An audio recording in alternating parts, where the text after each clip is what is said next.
Olá, você que nos acompanha aqui no canal do Instituto Brasil Israel no YouTube. Como em toda sexta-feira, estamos aqui com a Daniela Creche, que está de volta, para comentar sobre os principais assuntos da semana em Israel.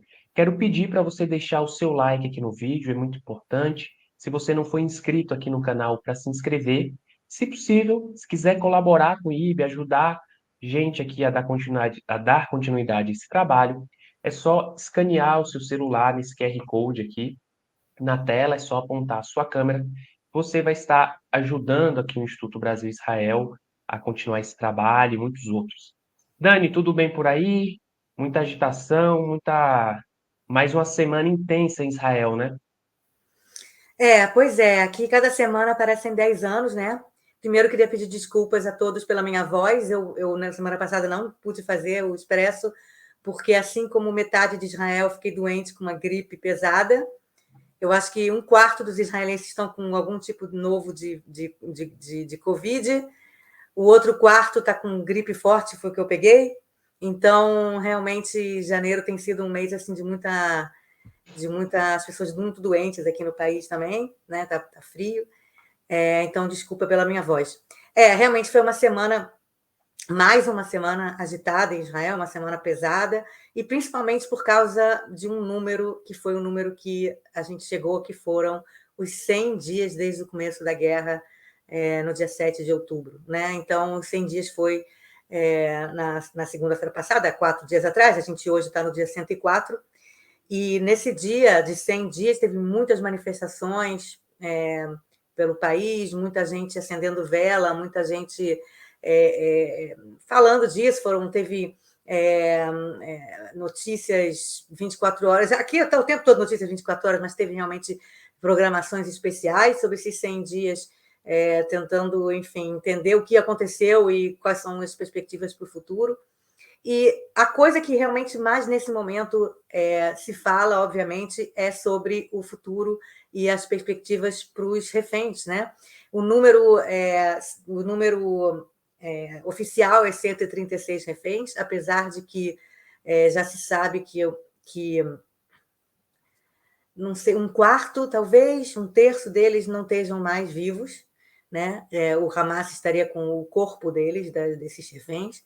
E essa semana foi um dia também, foi uma semana triste também para essa contabilidade e algumas das famílias. Teve, por exemplo, aquela guerra psicológica que o Hamas costuma fazer com Israel nessa questão dos reféns, que eles sabem que os reféns são o ponto fraco de Israel. O ponto fraco dos israelenses são suas pessoas, seus cidadãos. Né?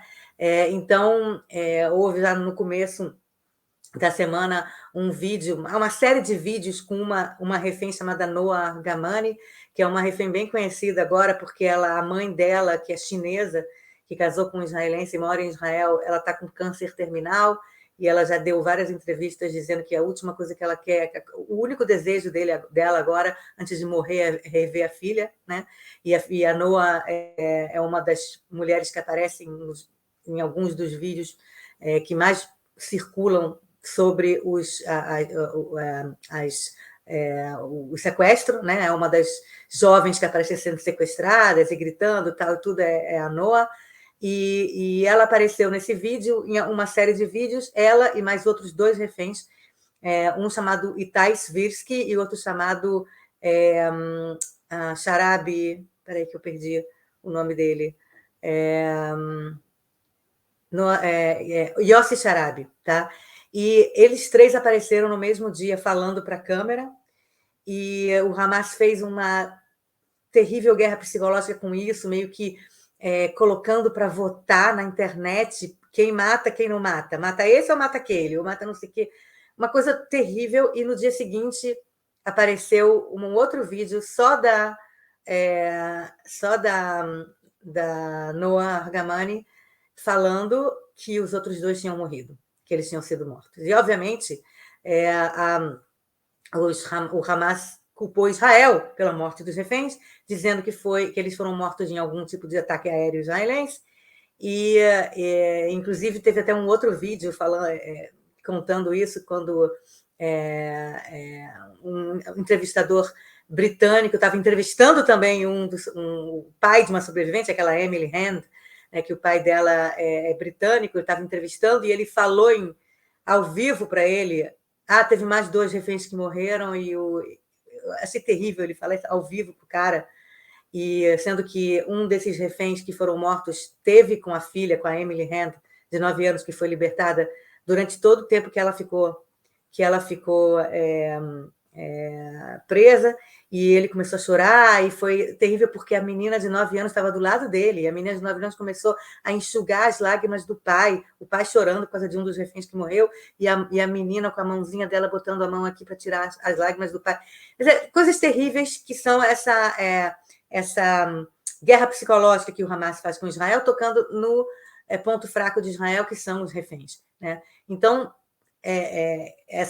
esse caso da Noor Gamani foi ruim. Agora, para mim, o que mais me tocou durante essa semana dos 100 dias e dos reféns, teve muitas manifestações na Praça dos Sequestrados, né? Tem uma praça em Israel hoje que tem manifestações todos os dias, inclusive construíram uma espécie de túnel, imitando um dos túneis do Hamas dentro dessa praça, as pessoas podem entrar para ver como é que está dentro de um túnel do Hamas e tal. Uma das entrevistas que também me pegou essa semana nessa questão dos reféns foram de 3 mães. A Yelet, mãe da Naama Levy, a Shira, mãe da Liri Elbag, e a Simona, mãe da Doron Steinbacher. 3 mães de 3 meninas jovens que não foram libertadas, inclusive algumas delas com menos de 18 anos, acho que, eu não sei qual delas, mas elas são jovens, e elas não foram libertadas nessa troca de prisioneiros que teve, nessa libertação de reféns que aconteceu em novembro. E todo mundo, enfim, conjectura que essas 20 mulheres que não foram libertadas foi porque elas estão sendo violadas pelos sequestradores, e que eles não quiseram exatamente libertá-las para elas não contarem os horrores que elas passam enquanto mulheres violadas, né? E essas 3 mães, elas contam do desespero delas, e elas falam isso pela primeira vez, que ninguém tinha falado ainda, e elas falam pela primeira vez que isso, tem aí a foto das 3, elas falam pela primeira vez da possibilidade de as meninas estarem grávidas, e que elas têm que ser devolvidas rapidamente para elas poderem abortar. Uma das mães falou isso claramente, falou, olha, a gente não tem tempo, elas não têm tempo, elas têm que voltar, porque se elas estiverem grávidas, elas têm que abortar. Então, essas mães estão correndo contra o tempo, com essa possibilidade na cabeça delas de que as filhas que estão sendo estupradas, né, violadas corriqueiramente, possam estar numa situação ainda pior, né, do que, enfim, terrível. Elas falam que elas fazem de tudo para não ficar pensando muito, mas que elas têm isso na cabeça delas o tempo todo. E tem uma possibilidade de um novo acordo, né, Dani, de libertação de reféns em Gaza. O Zimmermann comentou aqui no Notícias da Guerra, na última edição, que veria essa possibilidade. Tem alguma atualização em relação a isso? Qual que são o outro lado que Israel cederia em troca? Seria novos prisioneiros palestinos? Como é que está essa situação? Não está. Houve uma tentativa do Catar, né, no meio tal, de tentar fazer essa troca continuar com aquela receita que teve em novembro, né, para cada preso, 10 soltos, e, enfim, 10 prisioneiros palestinos, né, presos em Israel, acusados de terrorismo, serem soltos, né, por cada prisioneiro, ou então algum outro tipo de fórmula, 3, né, eram 3 por 1. Desculpa, não era 10, era 3 por 1. Ou algum outro tipo de fórmula, mas não deu certo, o Hamas não aceitou, então não houve essa troca, essa continuação, digamos assim, da troca. E o que está em cima da mesa, que o Hamas colocou em cima da mesa, é a fórmula de todos por todos. O que seria todos por todos? Os 136, sendo que alguns deles são cadáveres, né? Por todos os presos palestinos em Israel. 7.000 presos palestinos em Israel, presos, inclusive, há décadas, por terrorismo. O que o Hamas quer é libertar esses terroristas todos, e, né, gente presa por vários tipos, né, de gente mais envolvida ou menos envolvida em terrorismo, gente que se fala aqui com sangue nas mãos, que matou fisicamente alguns israelenses, ou gente que só esteve envolvido na estratégia, né, da criação, da realização de um ataque, e em troca desses 136 prisioneiros, que era, na verdade, o pedido deles desde o começo, o pedido do Hamas desde o começo. Se isso acontecer, o temor de Israel é que, primeiro, fique estabelecido que para você libertar um cara que cometeu um ataque terrorista e matou um montão de israelenses, você vai, sequestra um israelense e o cara é libertado. Beleza. Então não precisa, vai ficar na prisão. É só sequestrar um israelense, você liberta todos. Segundo, é que se o Hamas conseguir fazer isso, o seu nível de popularidade entre os palestinos vai aumentar ainda mais, porque ele vai ser considerado como o grupo que conseguiu libertar nossos entes queridos presos em Israel, tá? Que na verdade, eles são muito importantes dentro da sociedade palestina, eles são considerados heróis pela maioria dos palestinos, e aí se o Hamas conseguir libertar esses heróis, então o Hamas simplesmente se consolida como uma grande liderança palestina, um grupo terrorista que não aceita a existência de Israel, que o seu objetivo principal é acabar com Israel, se consolida como sendo a liderança dos palestinos. Tá? Então, é muito difícil. Não tem projeto para os palestinos, né, Dani? Não tem nenhum projeto de soberania, não, de o projeto é infraestrutura, de acabar com democracia. Israel. Não. Então, quer dizer, na verdade, o projeto do Hamas é só acabar com Israel, não tem projeto de criação de um Estado democrático, com direitos humanos, LGBT, mulheres, nada disso. É uma teocracia islâmica que não está interessada em criação de Estado nacional, nada disso, instituições nacionais, nada disso. Então, para Israel é muito difícil aceitar essa troca de todos por todos. Mas essa é a grande divisão dentro de Israel agora. Muitos dizem, principalmente as pessoas mais de oposição ao governo Benjamin Netanyahu, dizem, não, a prioridade de Israel nesse momento é libertar os sequestrados, porque Israel tem um contrato tácito com seus cidadãos, seus soldados e também seus civis, de que não deixa ninguém para trás, de que vai fazer de tudo para libertar se a pessoa foi morta, sequestrada, sei lá o quê. Então, prioridade de Israel nessa guerra, né, agora não é acabar com o Hamas. A prioridade de Israel é trazer de volta os sequestrados. E o outro lado, o outro grupo de pessoas, né, que pessoas mais ligadas ou que apoiam mais o governo, esse governo do Benjamin Netanyahu, é que não, que a prioridade e a coisa mais importante da guerra é acabar com o Hamas. E talvez, acabando com o Hamas, consiga libertar esses sequestrados. Mas, tacitamente, intrinsecamente a essa ideia de que tem que continuar a guerra e tem que acabar com o Hamas, está a ideia de que talvez seja necessário sacrificar essas 136 pessoas. Tá? Em prol do futuro de Israel, para não se rebaixar ao Hamas, para não ter que libertar mais palestinos, enfim, entendeu? Então, para não negociar com terrorista, né, digamos assim. Portanto, é um dilema muito grande, muito, muito, muito grande. Se você pensar, qualquer uma das duas opções é ruim. Né? Quer dizer, qual é a opção menos ruim? É isso que os israelenses debatem nesse momento. Desculpa. Tem gente que apaixonadamente diz o importante, Israel não vai existir enquanto sociedade se não libertar os sequestrados. Porque esse contrato tácito é a coisa que nos segura enquanto povo. E o outro lado diz que a gente não vai conseguir sobreviver nessa região, militarmente, socialmente. Não vai conseguir existir fisicamente nessa região se a gente não tiver uma dissuasão em relação aos nossos vizinhos, aos terroristas que querem nos atacar, e a gente negociar com terroristas acaba com nossa dissuasão. Então, os dois lados são terríveis, né? Em meio a tudo isso, eu vou terminar esse assunto falando sobre, enfim, em meio aos 100 dias, né, da guerra, a gente também teve que comemorar ontem 1 ano de idade daquele neném que foi sequestrado, que foi o mais jovem sequestrado, o Kfir Bibas, aquele neném ruivinho, todo mundo sabe, que foi sequestrado com 9 meses, então passaram-se mais de 100 dias, e ele completou 1 ano de idade, se é que ele está vivo, porque o Hamas já disse que ele e o irmão dele e a mãe dele morreram. A situação, essa história aí da família Bibas é muito pesada, muito triste. Eu vi que teve algumas manifestações assim de algumas pessoas comemorando simbolicamente o aniversário para lembrar, marcar que existe, né, que o Hamas sequestrou e matou crianças. A gente fica na expectativa que torce para que os reféns, né, quem está em Gaza ainda sequestrado na mão do Hamas estejam vivos.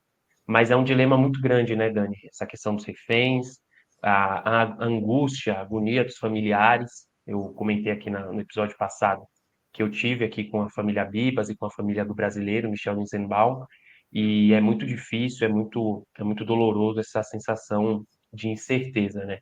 E, enfim, a gente segue com... Pode falar. Antes de continuar para o próximo tópico, eu esqueci, acho que a gente tem que falar daquele atentado terrorista que teve essa semana em Ranana, na cidade de Ranana, que fica ao norte de Tel Aviv, onde moram muitos brasileiros, acho que são umas 200 ou 300 famílias de brasileiros em Ranana, se tornou uma espécie de polo brasileiro na cidade, em Israel, e uma cidade muito pacata, em que não acontece muita coisa, sei lá, se aconteceu recentemente, acho que em 2015, acho que teve um incidente, e houve um atentado terrorista com dois palestinos que de Hebron que tinham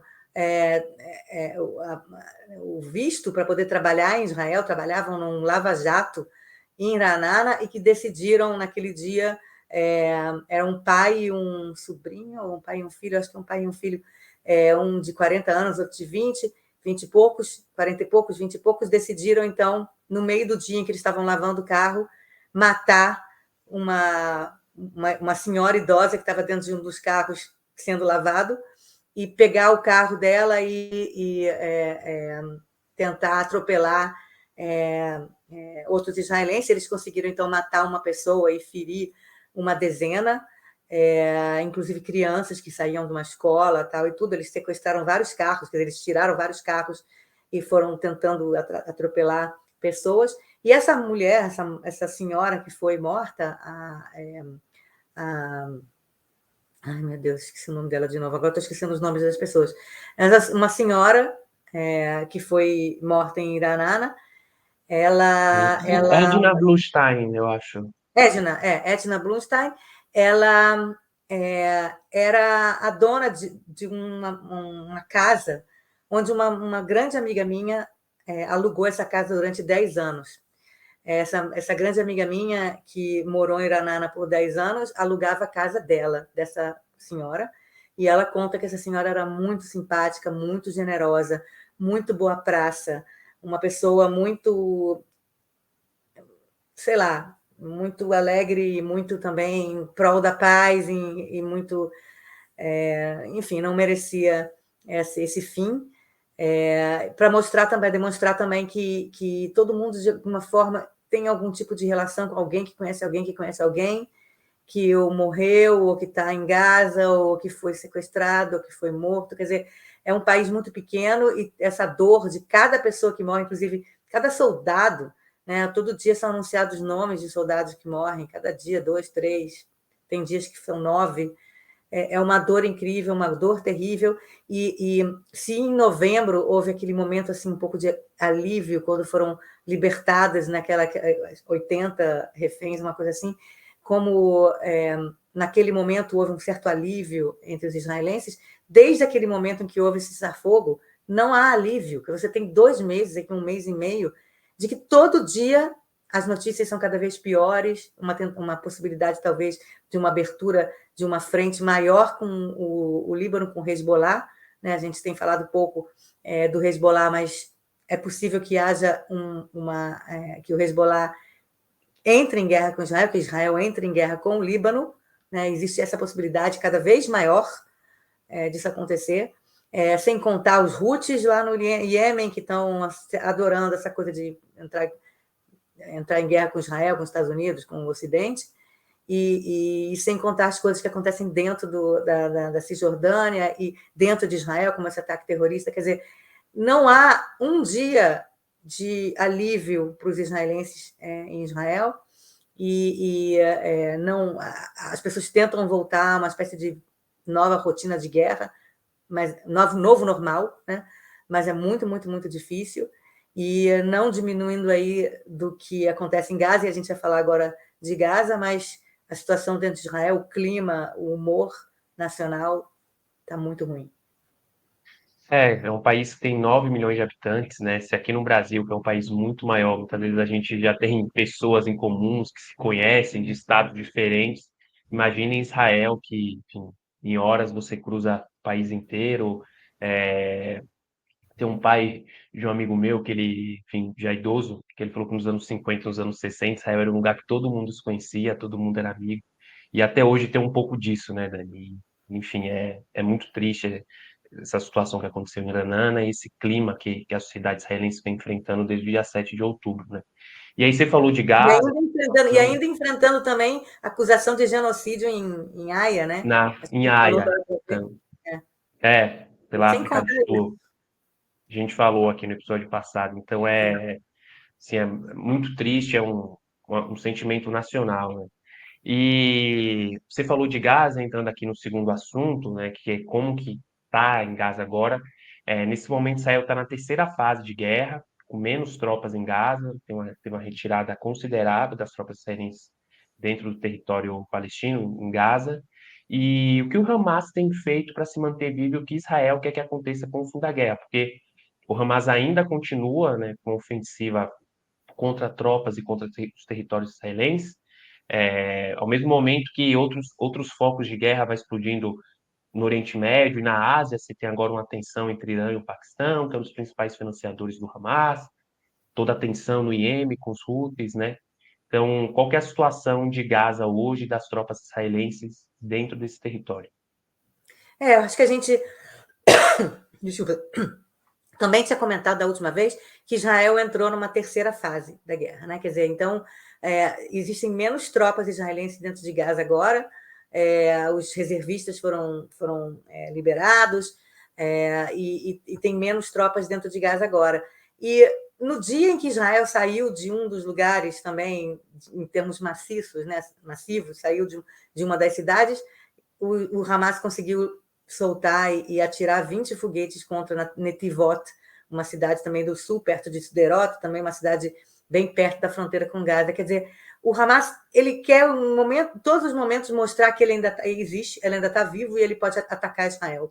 Quer dizer, Israel já está lá há 100 dias, menos de 100 dias, porque os ataques aéreos já tinham começado mesmo no próprio dia 7 de outubro, mas desde que as tropas israelenses entraram, digamos, um pouco menos de 3 meses, e toda a destruição e mortes de palestinos, sendo que, assim, pelo menos metade ou um terço, pelo menos, combatentes do Hamas e tudo. E mesmo assim, o Hamas ainda tem foguetes e ainda fica atirando contra Israel quando pode, para demonstrar e para mostrar que eu estou vivo, não vou morrer, vou continuar aqui, vou continuar comandando Gaza e vou continuar atacando Israel nessa guerra. Por isso que a gente chama de guerra, quer dizer, não é só unilateral, não é só Israel que está atacando, não. Durante sei lá, muito tempo depois do 7 de outubro, o Hamas atacou Israel todos os dias com foguetes. Foram mais de 12 mil foguetes contra Israel, sem contar o Hezbollah do norte também, desde 7 de outubro. E agora também o Hamas...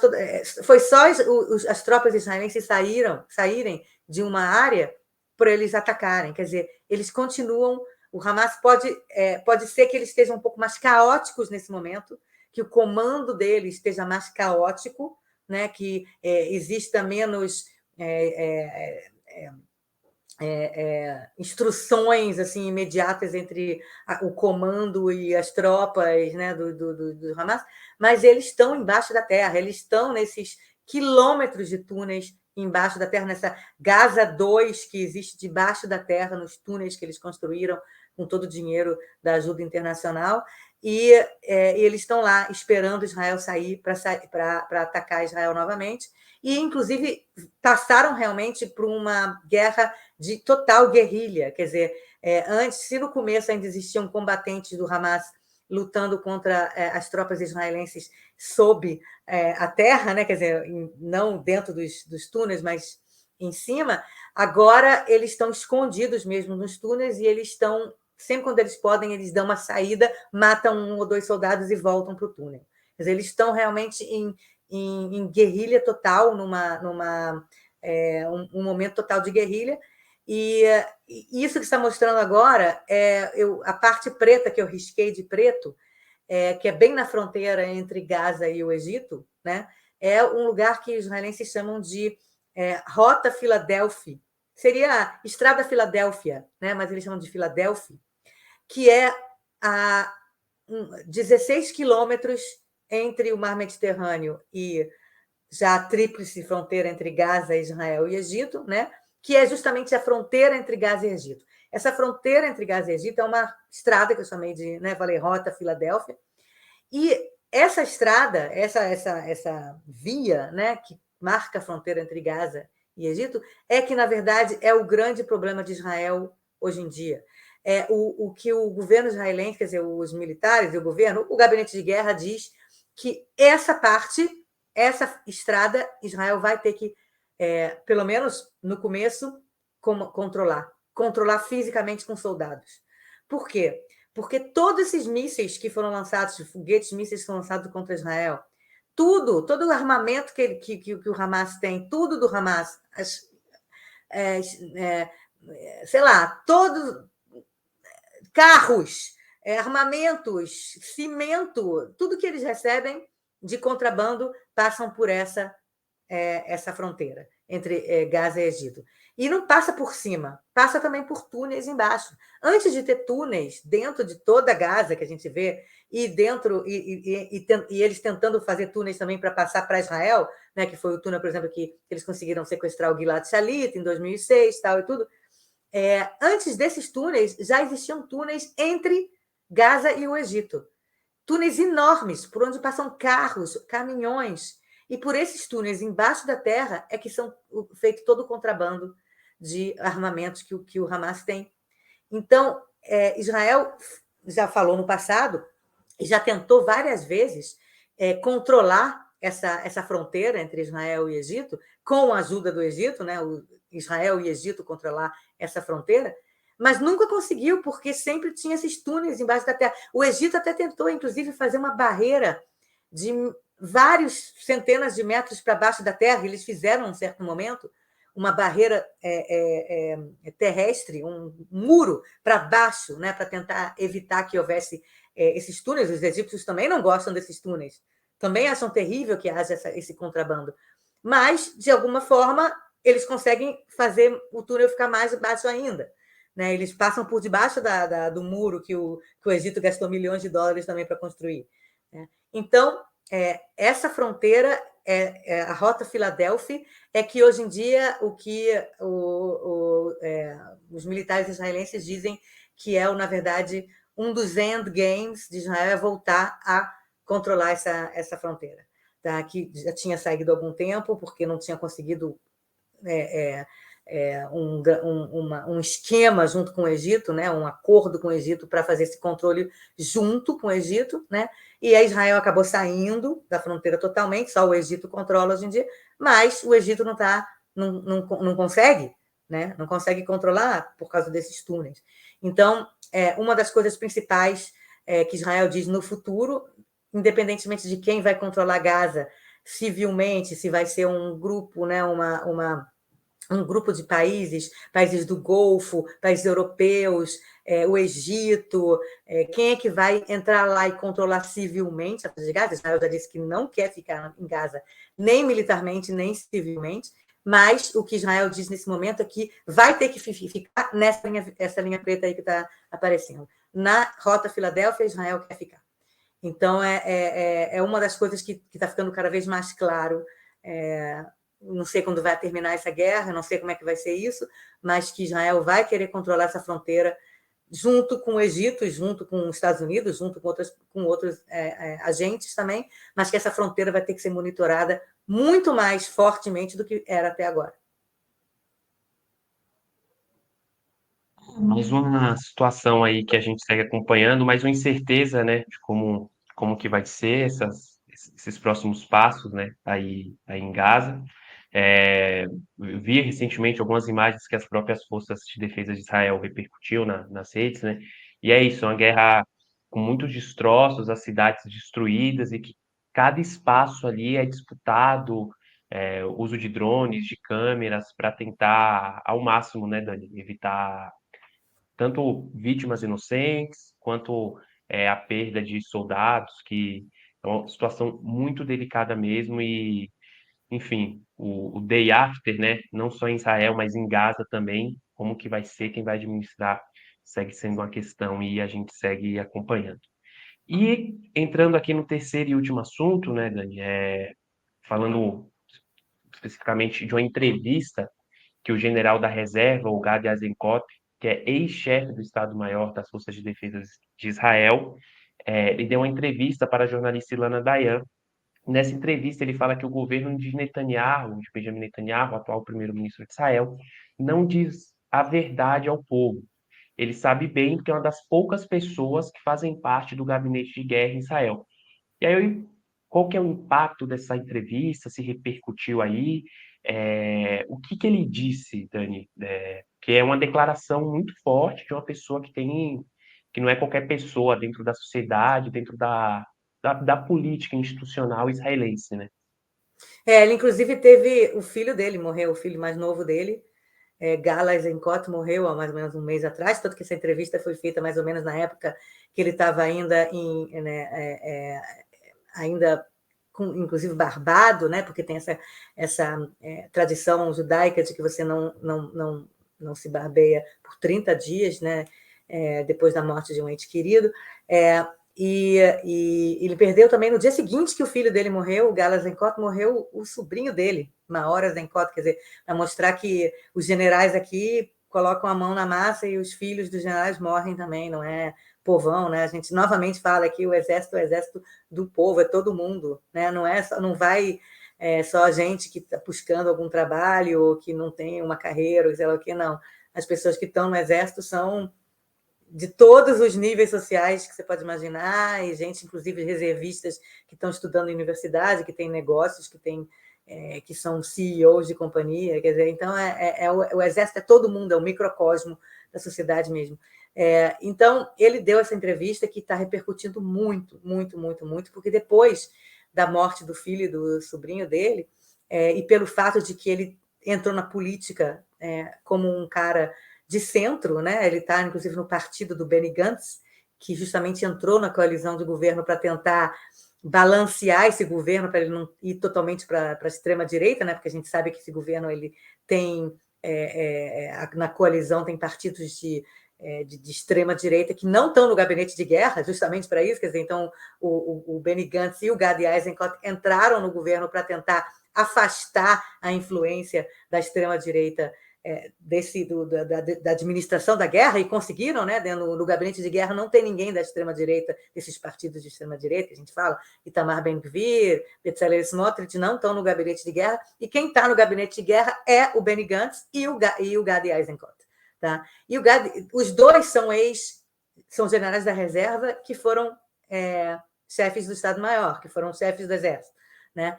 Tanto o Benny Gantz quanto o Gadi Eisenkot. E são muito bem vistos de Israel, não só pela visão que eles têm da sociedade israelense do exército israelense, né?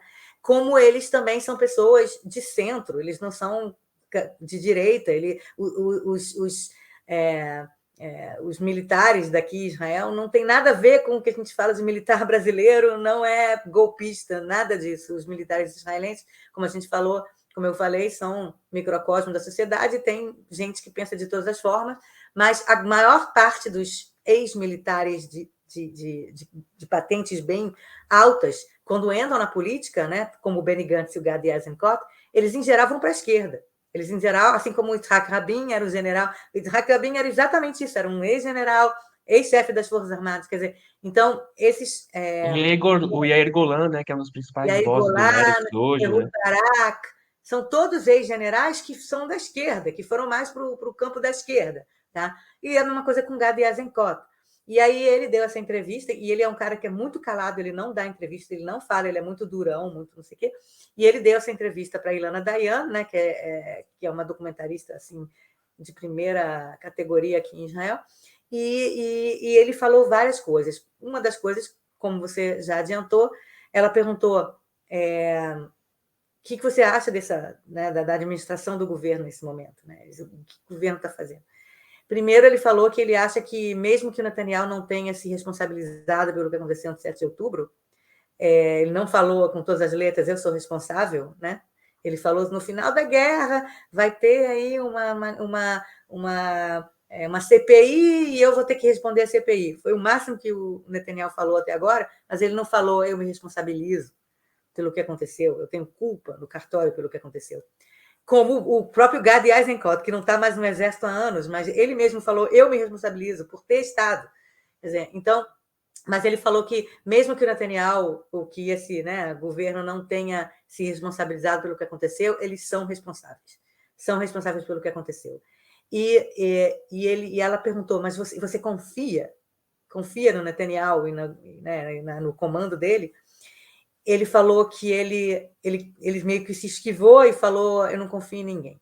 Não confio em ninguém, muitos anos de exército, muitos anos de política para saber que eu não dá para confiar em ninguém. Então, deixou bem claro que ele não confia no Netanyahu.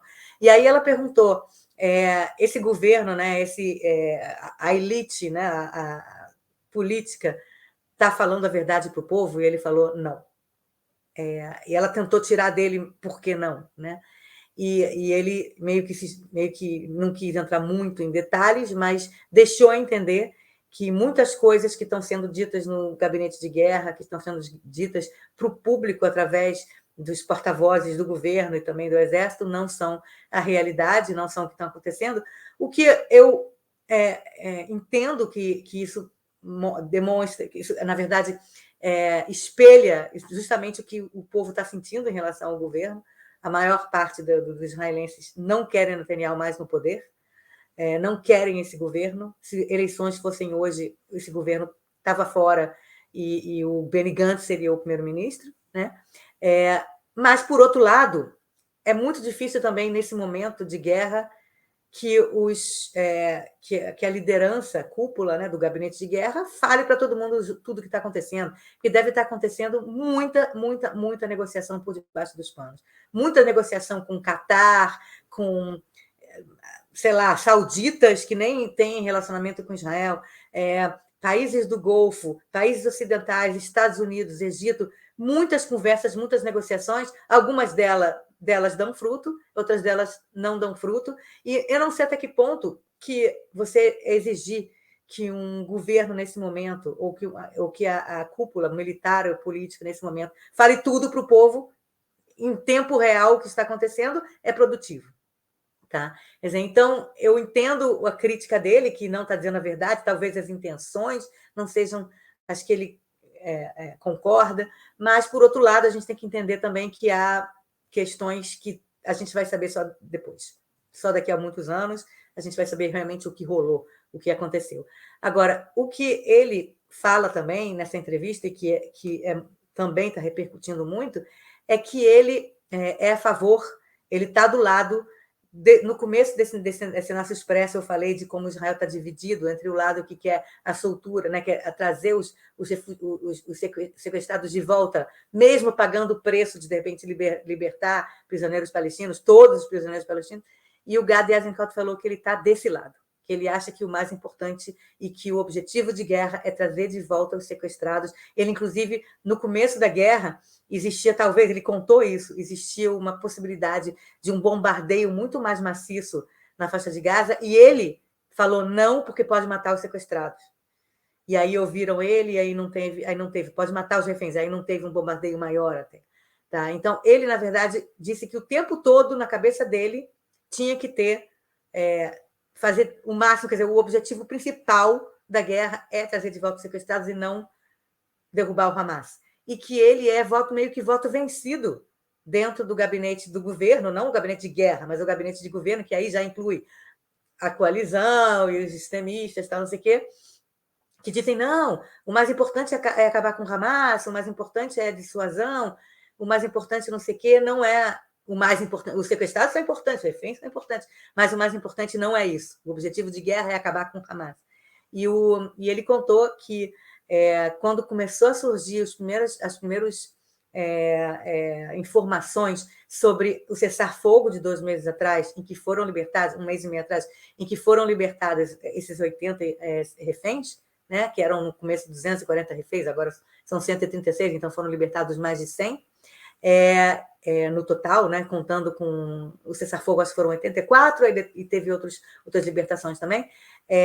Ele falou que ele foi o cara que mais fez pressão dentro do gabinete de guerra nesse sentido, nesse momento, para que houvesse esse cessar-fogo e essa negociação de libertação dos reféns, mesmo em troca de centenas de prisioneiros palestinos que foram libertados. E que nem todo mundo achava que nem todo mundo era a favor. Ele, inclusive, falou que depois de 7 dias, foram 7 dias de libertações, né? 7 dias de libertações, cada dia eram acho que 10 reféns em troca de 30 reféns, 30 presos palestinos. E ele falou que depois do 7º dia houve a possibilidade de ter um 8º, e que nesse 8º existia quer dizer, havia uma certa mudança dessa matemática de 1 por 3, haveria também corpos, haveria também algumas outras coisas, e que ele foi voto vencido. E que ele falou, não, eu por mim segurava, não teria, continuava o cessar-fogo, não teria voltado à batalha antes de, pelo menos, libertar esse 8º dia, que o Hamas estava oferecendo mais pessoas, inclusive homens, para serem libertados. E que ele foi voto vencido, e que no gabinete falaram, não, a gente não vai aceitar as condições do Hamas para esse 8º dia, e a gente vai recomeçar a guerra, e recomeçou a guerra. E ele falou que para ele foi muito difícil isso, porque para ele, ele inclusive falou que ele iria renunciar, ou sair do gabinete, sair da coalizão, caso não houvesse o cessar-fogo e a troca dos presos, mas ele acabou não cumprindo essa, digamos, promessa, porque teve os 7 primeiros dias, mas ele queria que tivesse o 8º também, e não teve. Né? Quer dizer, então, isso mostra como dentro do próprio gabinete de guerra, mesmo militares, né? A gente tem uma ideia diferente de militares no Brasil, né? Como os militares querem, como esse cara e o Benny Gantz também provavelmente queriam, vem a volta, né, dos reféns como um objetivo mais importante até do que derrotar o Hamas. E o que ele disse quando ele quis dizer que não pode, que o governo não fala tudo, que não, né, que o governo está falando a verdade, que o povo não está falando, é que ele acha que o governo, essa coisa de falar que a gente vai terminar com o Hamas, a gente vai acabar, a guerra vai terminar quando terminar com o Hamas acabar, isso está, na verdade, enganando o povo pelo fato de que talvez seja impossível acabar com o Hamas. Talvez seja impossível chegar a esse objetivo. E que o povo precisa saber e precisa ser o tempo todo atualizado sobre a realidade dos objetivos militares, a realidade do que pode ser alcançado, para que, em algum momento, entenda que, às vezes, o que foi dito 3 meses atrás, no começo da guerra, não vai poder realmente acontecer. Muito mais um dilema que a sociedade israelense aí vive, que os políticos israelenses estão enfrentando, e eu não vi quem falou, mas era algo na linha que o Hamas não é só um grupo, é uma ideologia, né? Você vê a dificuldade que foi para combater o Estado Islâmico, por exemplo, na Síria, e recentemente eles fizeram um atentado terrorista no Irã, né? Mesmo um grupo todo desmembrado. É óbvio que é um grupo muito maior, com muito mais infraestrutura que o Hamas, mas a ideologia, o pensamento da destruição de Israel ainda vai continuar, vai ter setores extremistas aí, independente do que vai ser o dia de amanhã. E é isso, né, Dani? A gente segue acompanhando aqui os desdobramentos do que vai ser a guerra, a situação com os reféns, e é muito importante essa entrevista que ele trouxe aí. Com isso, a gente vai chegando ao fim, a mais uma edição do Expresso Israel. Dani, muito obrigado aqui por nos atualizar, trazer essas informações aí com tantos detalhes, com tanta qualidade. Quero pedir para você que chegou até o final, se você não deixou o seu like aqui no vídeo, para deixar o seu joinha, compartilhar com seus amigos, com suas amigas, familiares, nos grupos de WhatsApp, nas suas redes sociais. E se não for inscrito aqui no canal do Instituto Brasil Israel, para se inscrever. Chegamos ao número de 9.200 inscritos. Estamos com o objetivo aí de bater 10 mil inscritos aqui no canal do IB. E é com a sua ajuda, graças a você, que a gente pode estar batendo esse número. Dani, muito obrigado mais uma vez. Quero te agradecer. E até sexta-feira que vem. Tchau, até sexta-feira, se eu não ficar doente de novo. Tchau, tchau. Esperamos que não. Ele pode Neymar. Tchau, tchau. Tchau.